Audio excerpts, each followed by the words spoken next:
Halo dulur sehat, selamat datang kembali di channel Wong Pedot, orang yang peduli dengan otot. Di video kali ini aku mau kasih garansi ke dulur-dulur semua, kalau nonton video ini sampai habis, dulur-dulur bisa turun berat badan dalam waktu 7 hari menggunakan 5 langkah yang akan saya bagikan. Ini sungguhan ya, ini bukan janji-janji manis. Dalam 7 hari pasti ada lemak yang terbakar, tapi tidak semuanya. Karena kan nggak mungkin dalam 7 hari dari yang awalnya gendut atau obesitas mungkin bisa jadi langsung kurus. Sedangkan waktu penggemukan badan itu sendiri itu terjadi sangat lama. Tapi aku tetap bisa garansi ke dulur-dulur semua, kalau ngelakuin satu step yang aku bagiin ini aja, itu sudah ada pengaruh ke hasil yang akan dicapai. Apalagi kalau melakukan semua step yang akan saya bagikan. Pasti prosesnya akan lebih cepat.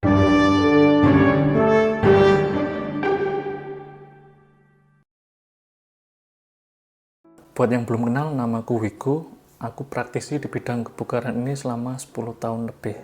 Di channel ini aku pengen bantu dulur-dulur semua yang pengen fit dan bugar hanya dari rumah saja. Yang belum subscribe, tunggu apa lagi? Silahkan subscribe biar channel ini bisa cepat berkembang. Sebelum masuk ke pembahasan, aku mau kasih sedikit motivasi ke dulur-dulur semua yang saat ini lagi kelebihan berat badan. Jangan sekali-sekali minder atau merasa terpuruk kalau dibully teman-temannya karena gendut atau karena gemuk. Karena pada dasarnya kita gemuk itu karena kita kelebihan energi. Jadi bayangkan saja kalau semua di dunia ini makanan habis semua. Pasti yang mati duluan adalah orang-orang kurus yang kurang energi. Jadi setiap kalian yang gemuk atau punya kelebihan lemak, itu sama saja dengan kelebihan energi. Atau bisa disebut dengan cadangan energi yang kalian punya. Jadi jangan minder atau jangan merasa depresi kalau ada teman yang bully kalian ya. Langsung aja tanpa basa-basi, ini adalah 5 step untuk bisa turun berat badan dalam waktu 7 hari.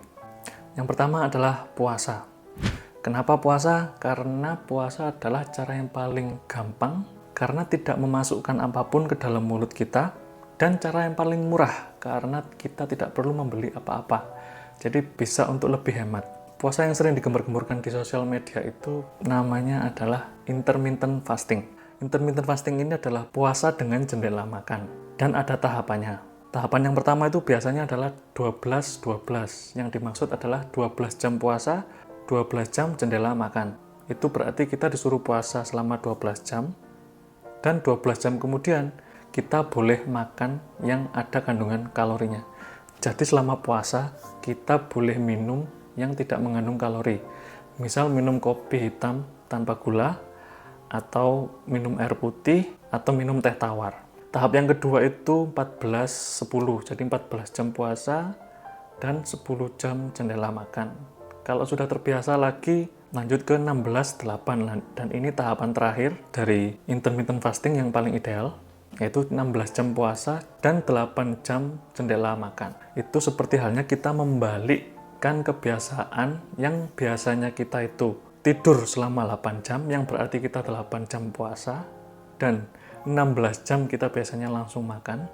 Kita balik menjadi 16 jam puasa dan 8 jam itu kita waktunya makan. Kenapa strategi ini sangat efektif? Karena dipercaya setelah 12 jam puasa, tubuh kita beradaptasi untuk mengambil lemak sebagai sumber energi. Terus kalau ada yang tanya, makannya berantakan atau harus bersih? Sekarang gini aja, bayangkan makan berantakan tanpa ada strategi puasa dan makan berantakan dengan strategi puasa ini.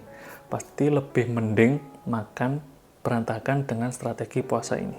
Jadi intinya di puasa ini paling gampang itu 12-12 dulu, karena itu tahap pertama. Misal berhenti makan di jam 11 malam, terus balik lagi makan jam 11 pagi, itu sudah 12-12. Intinya puasa ini adalah puasa skip makan pagi. Tapi untuk orang-orang tertentu yang nggak bisa kalau nggak makan pagi, itu nggak apa-apa. Jadi tinggal dibalik aja, malamnya yang tidak boleh makan. Jadi tinggal diambil aja jam 12-12 tadi. Misal berhenti makan di jam 8 malam, dan makan lagi jam 8 pagi. Dulur-dulur coba step pertama ini dulu, kalau misal sudah terbiasa lanjut ke step yang kedua, yaitu pemilihan karbohidrat. Karbohidrat sendiri ini sering menjadi mitos, membuat kita gampang jadi gemuk. Padahal gemuk atau tidaknya seseorang itu tergantung kalori yang masuk di tubuhnya dan kalori yang dikeluarkan. Kemudian karbohidrat yang seperti apa yang harus kita makan? Kalau bisa karbohidrat yang mengandung serat, atau kalau misal karbohidratnya seperti nasi putih, itu bisa dibarengi dengan sayur. Karena ini salah satu strategi untuk menghambat laju gula darah ke dalam tubuh kita.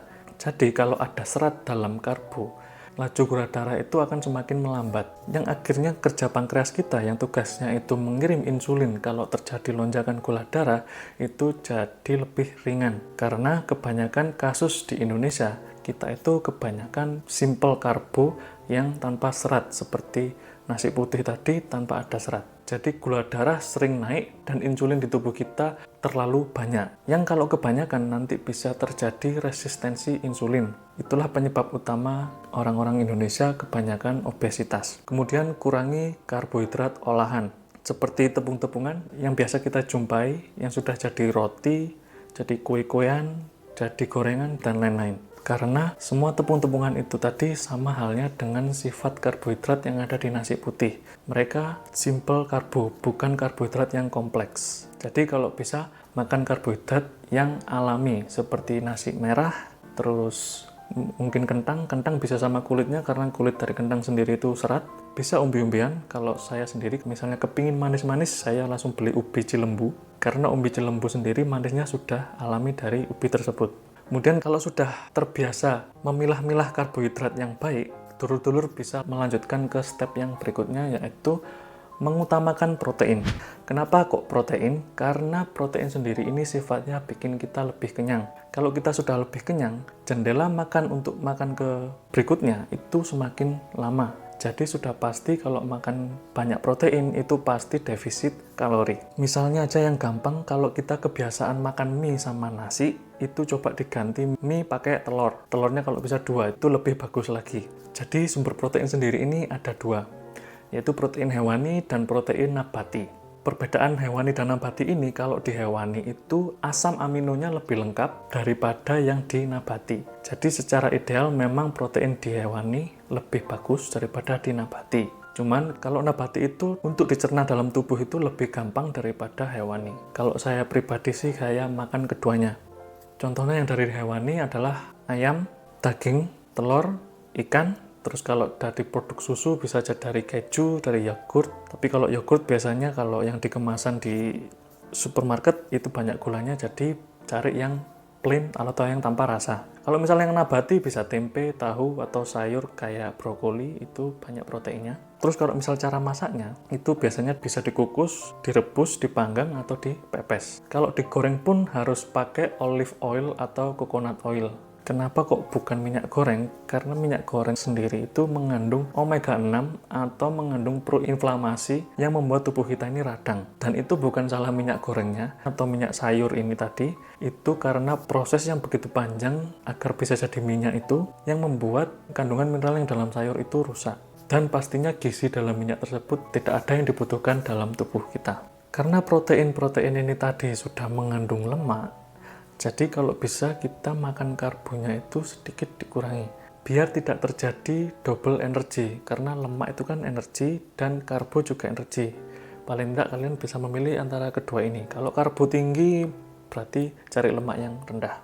Kalau lemak tinggi, misal kalau sudah banyak makan protein, bisa memilih karbo yang rendah. Kalau sudah bisa memilih sumber protein yang baik dan sudah terbiasa, dulur-dulur bisa maju lagi ke step selanjutnya, yaitu makan lemak.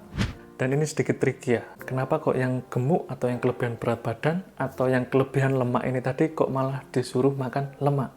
Soalnya tidak bisa dipungkiri kalau tubuh kita ini memang sebenarnya tetap butuh lemak. Tapi yang dimaksud di sini adalah lemak sehat. Lemak sehat sendiri itu biasanya mengandung omega 3-nya itu tinggi. Biasanya sudah terdapat di protein hewani. Selain itu bisa ada di alpukat, bisa ada di minyak kelapa, olive oil, atau kacang-kacangan. Nah, kacang-kacangan sendiri ini Kalau di Indonesia itu semua dijadikan satu, tapi kalau di luar negeri itu ada dua. Ada nuts dan ada beans. Nuts sama beans ini berbeda. Nuts itu kacang-kacangan seperti kayak kacang almond, walnut, hazelnut, atau kacang tanah. Nah, kalau beans sendiri ini adalah kayak kacang hijau, kacang polong, kacang merah. Nah, yang dimaksud sehat di sini ini adalah yang nuts, bukan yang beans. Karena yang beans sendiri kayak misal kacang hijau, biasanya itu dicampur dengan santan, dicampur dengan gula, malah membuat kelebihan energi. Karena beans ini lebih banyak mengandung karbohidrat dan protein. Tetapi kalau nuts itu lebih banyak mengandung lemak dan protein. Dan yang paling gampang ditemui adalah kuning telur, karena di dalam kuning telur ini mengandung lemak sehat yang dibutuhkan oleh tubuh kita. Tapi tetap aja, kalau kebanyakan juga nanti kelebihan energi dan nantinya malah nggak jadi defisit kalori. Jadi tetap diatur, kalau misal lemaknya sudah tinggi, karbonnya rendah. Kalau misalnya karbonnya tinggi, lemaknya yang rendah. Kalau misal sudah terbiasa memilih lemak sehat, Tur akan maju ke step yang terakhir, yaitu olahraga. Olahraga ini terserah, bisa kardio, bisa angkat beban.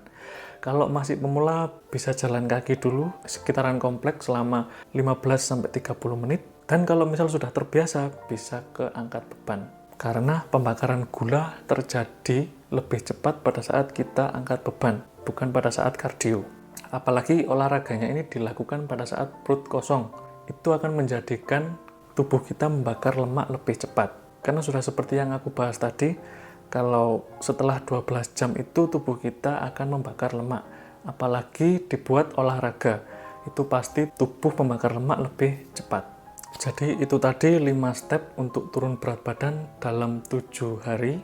Kalau turun-turun melakukan satu step aja, misal puasa tadi aja, itu pasti sudah berpengaruh ke berat badan kalian. Apalagi bisa melakukan semua step ini, pasti akan jauh lebih baik dan jauh lebih sehat. Terima kasih sudah menonton video ini sampai habis. Kalau suka dengan video ini, jangan lupa like, komen, dan subscribe agar algoritma YouTube bisa mendukung channel-channel seperti ini biar dulur-dulur yang lain bisa ikut terbantu. Terima kasih, saya Wigo, salam sehat dan salam pedot.